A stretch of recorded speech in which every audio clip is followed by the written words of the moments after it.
Hey guys, welcome to my channel. Today we have topic pregnancy and embryonic development. So in this topic we will study about what is pregnancy and during pregnancy क्या क्या changes आएंगे embryo की development पे. ठीक है, तो अपने उसके बारे में इस चैप्टर में या इस टॉपिक में पढ़ेंगे. तो सबसे पहले प्रेगनेंसी है क्या. देखो प्रेगनेंसी है क्या. It is the time period in which foetus या जो अपने अभी एम्ब्रियो के बारे में पढ़ रहे हैं ना, embryo develops in the uterus या कह दो वॉम्ब. ठीक है, वुमेन्स वॉम्ब. तो वो जो टाइम पीरियड है, ठीक है, जो फुल्ली डेवलप्ड फीटस की जो टाइम पे डेवलपमेंट होती है, जो कि अपने इंटरनली कहते हैं कि 9 महीने की होती है ना, 9 मंथ की, तो उसको अपने बोलते हैं प्रेगनेंसी, अगर मान लो डेफिनेशन पूछ ही ले तो. And it is also known as gestation period. ठीक है,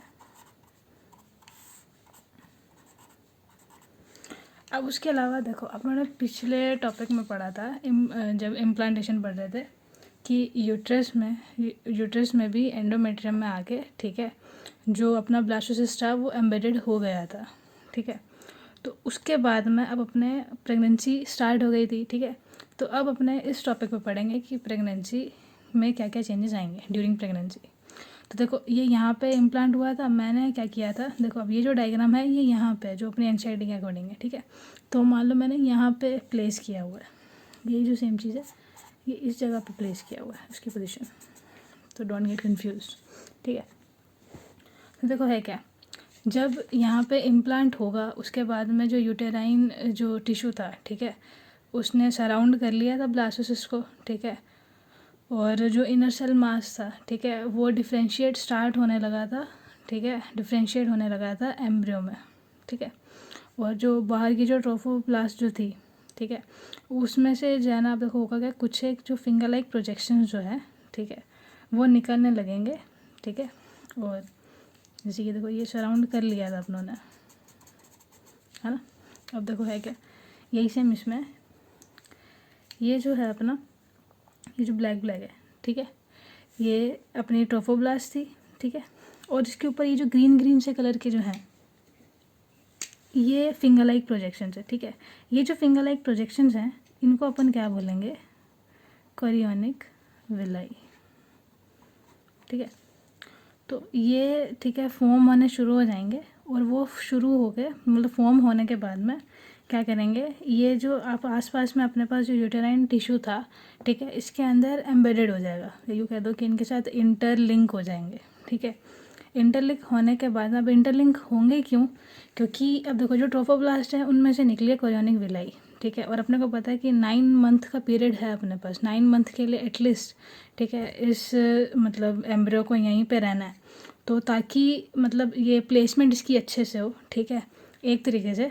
ठीक है, तो भी जो है ना इसके लिए इंटरलिंक होना ज़रूरी है. ठीक है, जो ट्रोफोब्लास्ट है उसको, तो होगा क्या, देखो कोरियोनिक विलाई है, सबसे पहले वो फॉर्म होगी. ठीक है, जैसे इम्प्लांटेशन होगा ट्रोफोब्लास्ट से, ठीक, कोरियोनिक विलाई फॉर्म होगी. उसके बाद में क्या होगा, तो देखो अब ये कोरियोनिक विलाई है, ठीक है, वो पूरी की पूरी ट्रोफोब्लास्ट में विलाई तो रिली मतलब बनेगी तो सही. ठीक है, मगर क्या होगा, देखो ये जो यूट्रस की साइड है ये अपना यूट्रस है. ठीक है, ये यूट्रस की लेयर्स है, तो ये जो जहाँ पे यूट्रस की लेयर्स होगी ना उसके साथ में जाके ये ज़्यादा ही अच्छे से एम्बेडेड हो जाएगी. और एम्बेडेड होके भी, ठीक है, ये इसी के अंदर एक तरीके से मान लो धस जाएगी, समझिए, इंटरलॉक हो जाएंगी ये जो कोरियोनिक विलाई है. और ये जब इंटरलॉक हो जाएगी तो यहाँ पे एक कनेक्शन सा बन जाएगा. ठीक है, बिटवीन यूट्रस, ठीक है, और जो ट्रोफोब्लास्ट है या ट्रोफोब्लास्ट की भी जो कोरियोनिक विलाई है. सो एक इन दोनों के बीच में एक जो एक स्ट्रक्चर सा बन जाएगा. ठीक है, उसको अपने क्या कह देंगे, प्लेसेंटा. ठीक है, अब ये प्लेसेंटा अगर मान लो तुम लोग को और अच्छे से याद रखना हो कि प्लेसेंटा है क्या, इट इज़ दी स्ट्रक्चरल, ठीक है, या फंक्शनल कह दो, एक दोनों के बीच का लिंक है. ठीक है, जो जोड़े रखता है. ठीक है, एक एंड से तो यूट्रस की वॉल को, इसी का ये कह दो यूटेराइन टिश्यू को. ठीक है, और दूसरी तरफ से ट्रोफोब्लास्ट को, या ट्रोफोब्लास्ट के भी कोरियोनिक विलाई को. ठीक है, तो देखो उसके अलावा, ठीक है, ये प्लेसेंटा बन गया था, कोरियोनिक विलाई होगी थी। उसके अलावा ये अपना, ठीक है, डेवलपिंग एम्ब्रियो या कह दो फीटस है, ठीक है। उसके अलावा अब देखो ये एम्ब्रियो है, ठीक है, और ये अपनी प्लेसेंटा है, और इन दोनों के बीच में जो पाइप लाइक स्ट्रक्चर है ना, ठीक है, जो मतलब कनेक्टेड है कहीं ना कहीं, ठीक है, इन दोनों के बीच में, ठीक है, इसको अपने क्या बोलेंगे, अम्बिलिकल कॉर्ड, ठीक है। और इसका सिग्निफिकेंट रोल है, ठीक है, डेवलपमेंट में, क्योंकि ये एक तरीके से मान लो ट्रांसपोर्टेशन का काम कर रही है, ठीक है। जो प्लेसेंटा उसका खुद का भी फंक्शन है, मगर अम्बिलिकल कॉर्ड का फंक्शन क्या है कि वो ट्रांसपोर्टेशन में हेल्प करती है, जैसे कि एक रोड हो, ठीक है, कि पैसेज, एक तरीके से पैसेज की तरह काम करती है, ठीक है, क्या, अम्बिलिकल कॉर्ड। तो बस उसके बाद में, ठीक है, ये धीरे करके ये डेवलप हो जाएगा, ठीक है। और अगर मान लो इसको न्यूट्रिएंट्स वगैरह मिलेंगे तो वो किससे मिलेंगे, थ्रू प्लेसेंटा, क्योंकि जो प्लेसेंटा है, ठीक है, वो क्या करेगा, मदर के ब्लड से न्यूट्रिएंट्स लेके, ठीक है, और थ्रू अम्बिलिकल कॉर्ड, ठीक है, किस में ट्रांसफ़र करेगा, एम्ब्रियो में, ठीक है। अब देखो समझने वाली बात तो देखो खाली इतनी थी, अब एक एक करके पॉइंट्स में देख लेते हैं कि स्टार्टिंग से क्या क्या हुआ, ठीक है। तो सबसे पहले था क्या कि जस्ट आफ्टर इम्प्लांटेशन, कि आफ्टर इम्प्लांटेशन, ठीक है, कुछ एक finger like projections, finger like projections कि that will appears on trophoblast. अगर मान लो तुम लोग को डाउट हो कि भाई ये बना कौन रहे हैं फिंगर लाइक प्रोजेक्शन, तो याद रखना कि ट्रोफोब्लास्ट ही बना रही है, ठीक है। ये जो फिंगर लाइक प्रोजेक्शन है ये बना कौन रहा है एक्चुअली में, it is formed by trophoblast, ठीक है, ट्रोफोब्लास्ट। और वो जो कि surround, which is surrounded by uterine tissue and maternal, ये कह दो मदर सेल, मदर ब्लड, ठीक है। अब यहाँ पे देखो दो वर्ड बार बार यूज़ होंगे, मेटर्नल ब्लड और फीटल ब्लड। तो वो थोड़ी कि जब इसमें सर्कुलेटरी सिस्टम बन जाएगा, ठीक है, फीड क्या नाम है, एम्ब्रियो में, ठीक है, तो उसके बाद में ना, क्योंकि वो खुद का ब्लड प्रोड्यूस करना स्टार्ट हो जाएगा, तो बाद में एक तरीके से दोनों अलग अलग हो जाएंगे, है ना, मैटरनल ब्लड और फीटल ब्लड। तो इसीलिए ये बार बार टर्म्स यूज़ की गई है, सो डोंट गेट कन्फ्यूज। तो फिंगर लाइक प्रोजेक्शन बन जाएंगे, और ये जो फिंगर लाइक प्रोजेक्शन है, ठीक है, इनको बोलते हैं क्या, which is called chorionic villi, है ना।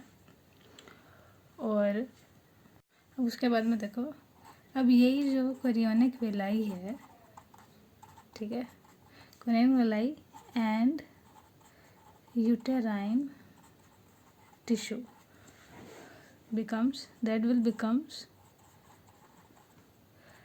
interlink, ये कह दो मतलब आपस में जुड़ जाएंगे, ठीक है, क्लोजली विद ईच अदर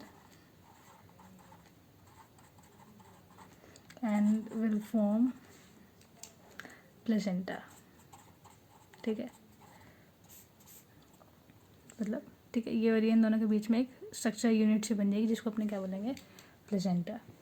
और प्लेसेंटा को अपनों ने याद रखना है, ठीक है, कि ये है क्या, स्ट्रक्चर एंड फंक्शनल यूनिट है, ठीक है, between developing embryo and maternal body की, ठीक है। अब प्लेसेंटा बन जाएगी, अब अपने देखेंगे इसके functions. So functions of placenta, ठीक है, जो कि इम्पोर्टेंट है, क्वेश्चन एग्ज़ाम में पूछ ही लेते हैं, बहुत बार पूछते हैं वैसे, ठीक है।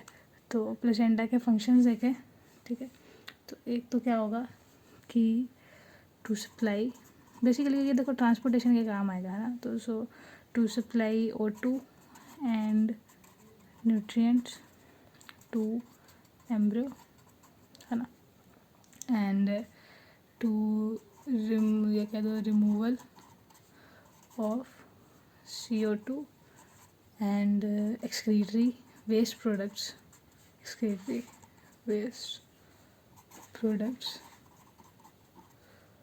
from एम्ब्रियो, ठीक है।